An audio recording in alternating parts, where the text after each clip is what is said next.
Welcome back every one. اگر آپ کو یاد ہو تو جب ہمارے شیف کھانا بنا رہے تھے تو لائیو ہمیں ایک کال آئی تھی سکھر سے فیروزہ کی، اور انہوں نے سوال کیا تھا مفتی صاحب سے، اور انہوں نے کہا تھا کہ میرے 2 سوال ہیں، جب مفتی صاحب آئیں تو آپ ان سے میرے یہ سوال ضرور کیجیے گا. تو فیروزہ آپ کے جو سوال ہیں وہ ہمیں یاد تھے اور اب میں وہ سوال مفتی صاحب سے کر رہی ہوں.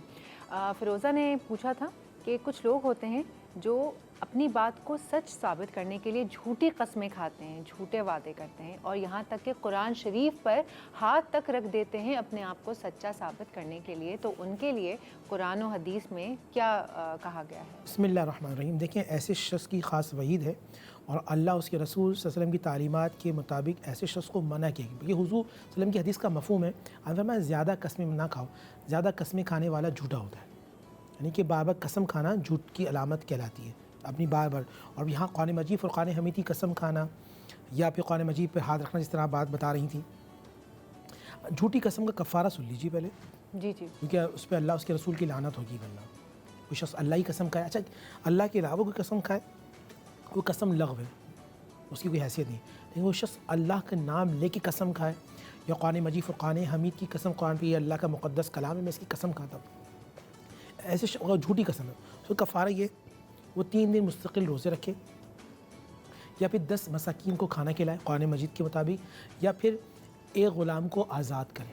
اب غلام تو ہے نہیں، مساکین کو رکھ لے. اچھا ابھی روزے کی نیت نہیں کر سکتا، بلکہ وہ رمضان شریف کے بعد روزے کی نیت رکھے، تاکہ اس کو احساس ہو وہ اتنی جھوٹی قسمیں کھا رہے ہیں. روکا گیا نا اس سے شدید. جی. تو اب لیکن بات تو وہی آ گئی نا کہ آپ کسی نے بھی ایکس وائی زی نے جھوٹی قسم کھا لی سامنے والے کو بتانے کے لیے کہ میں سچا ہوں، بعد میں اگر وہ چھپ کے کفارہ کر رہا ہے، وہ تو چلیں اللہ کا اور اس کا معاملہ ہے، لیکن سامنے والے کے بھی تو لائک اس نے جھوٹی قسم کھا لی. بہت اچھی تو بات. یہ تو دیکھیے میں نے قرآن مجید فرقان حمید میں اللہ ارشاد فرماتے ہیں کہ دیکھو، جو شخص اللہ کے لوگوں کے ساتھ مذاق بناتا ہے، یعنی کہ تکلیف دیتا ہے، تو یہاں تو اسے سزا ملے گی، لیکن اللہ نے اخروی ان کے لیے عذاب رکھا ہے. قرآن مجید فرقان حمید میں فرمایا خالدین فیہا ابدا. وہ لوگ جو لوگ کاروبار تباہ کرتے ہیں، زندگیاں تباہ کرتے ہیں، جیسے میں جانتا ہوں ایسے لوگوں کو، بالخصوص خواتین کے. یہ خاتون نے دوسری خاتون کے لیے جھوٹی قسم کھا لی گھر میں، قرآن اٹھا لیا، اور پھر ان کی نعوذ باللہ بعد میں طلاق ہو گئی. معاملات اس نہج پہ بھی چلے جاتے ہیں کہ میں نے اس کو فلاں کا دیکھا ہے، فلاں دیکھا، ایسا دیکھا، تو اس پہ وہ بدگمانیاں ہو جاتی ہیں، رشتے ختم ہو جاتے ہیں. اگر کوئی شخص اس طرح کا معاملہ کرتا ہے تو اس کے لیے اللہ نے شدید ترین عذاب تیار کر رکھا ہے. اور میں نے آپ کے پروگرام میں پہلے ہی بتایا تھا کہ اگر سوئی کے نوک جو ہوتی ہے نا، اس کے برابر جہنم کو کھول دی جائے تو پوری جہنم، یہ پوری کائنات پگھل کے ختم ہو جائے. اب اندازہ کیجیے اتنا شدید عذاب ہے. استغفر اللہ. اور ایک عذاب اور بھی ہے کہ جو اللہ معاف فرمائے، تسقیٰ من عین آنیہ، جو کھولتا ہوا پیپ پلائی جائے گی. قرآن کے اندر تسقیٰ من عین آنیہ، حدیث میں آتا ہے اگر ایک بوند اس کائنات میں گرا دے تو اس کی سڑان سے پوری کائنات مر جائے، ختم ہو جائے.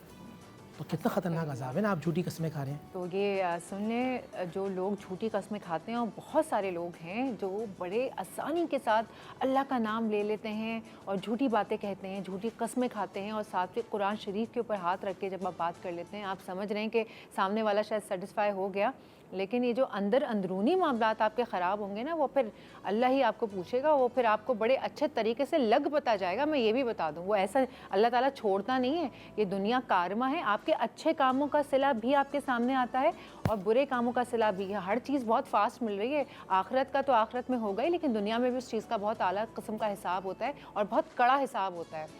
مفتی صاحب، ان کا دوسرا بھی سوال تھا، وہ تھا بدگمانی کے حوالے سے، کہ بدگمانی کے حوالے سے مفتی صاحب سے کہیں کہ کوئی ضرور بات کریں.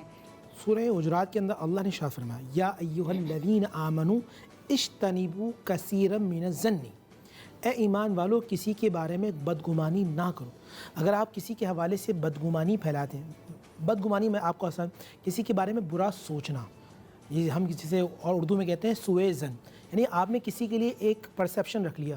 مثال کے طور پہ جیسے آپ ہیں کہ بھئی یہ خراب ہیں، یہ بدتمیز ہیں، یہ تکبر کرتی ہیں. اسی طرح گھروں کے اندر ہوتا ہے، جسے میں اپنی بہنوں سے کہوں گا خاص طور پہ، دیورانی جٹھانی کے لیے کر لیا، یا نن نے بھاوج کے لیے کر لیا. وہ بدگمانی اتنی، یا بھائی نے بھائی کے لیے کر لیا کہ والد اس کو تو دیتے ہیں مجھے نہیں دیتے، یا بہنیں ہوتی ہیں آپس میں. اب یہ بدگمانی چلتی رہے گی، سینے میں کینہ آ جائے گا.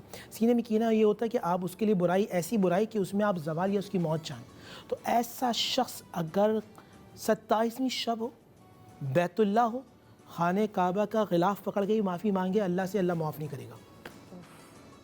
کتنی بڑی بات ہے کہ اگر اس کے دل میں کسی کے لیے کینہ ہو وہ کسی کے لیے برائی پھیلاتا ہو، سب سے پہلے اللہ سے توبہ کریں اور اپنے دل کو اس بندے کے لیے صاف کریں۔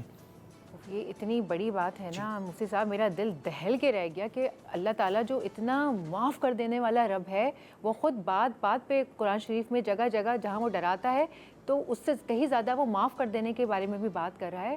وہ بھی معاف نہیں کرے گا اگر آپ یہ ساری حرکتیں کر رہے ہیں۔ بظاہر یہ چیزیں بڑی چھوٹی ہوتی ہیں کہ دل میں کینہ رکھ لیا، کسی کے بارے میں بغض رکھ لیا، کسی کے بارے میں بلا وجہ کی باتیں پھیلا دیں، لیکن آپ دیکھیں کہ اللہ تعالیٰ کتنا اس کے لیے آپ کو عذاب دے رہا ہے، اور لوگ نا سنتے نہیں ہیں، سمجھتے نہیں ہیں ان باتوں کو۔ آپ کچھ کہنا چاہیں گی؟ دیکھیں، دنیا مکافات عمل کا نام ہے۔ آپ آج اگر کسی کے ساتھ برا کریں گے تو یقیناً وہ کل لوٹ کر ضرور آپ کے پاس آئے گا۔ تو اگر آپ کسی کے لیے برا گمان رکھتے ہیں، پروردگار عالم واسطہ یعنی وہ آپ کے تعاقب میں چلتا رہتا ہے اور وہ کسی نہ کسی طریقے سے آپ تک پہنچے گا ضرور۔ ہاں بالکل صحیح بات ہے، کیونکہ لوگ آج کل ہر کسی سے ہرس رکھنا کہ اس کو مل گیا مجھے کیوں نہیں ملا، تو بھئی آپ یہ سوچیں کہ اللہ نے اس کو کچھ نہ کچھ اس کی ادا پر خوش ہو کے اس کو عطا کر دیا ہوگا، تو آپ بھی کچھ اچھے کام کر لیں، آپ کی بھی کسی ادا سے خوش ہو جائے گا اللہ تعالیٰ، اور آپ کو بھی جو ہے وہ نکھار دے گا، سنوار دے گا۔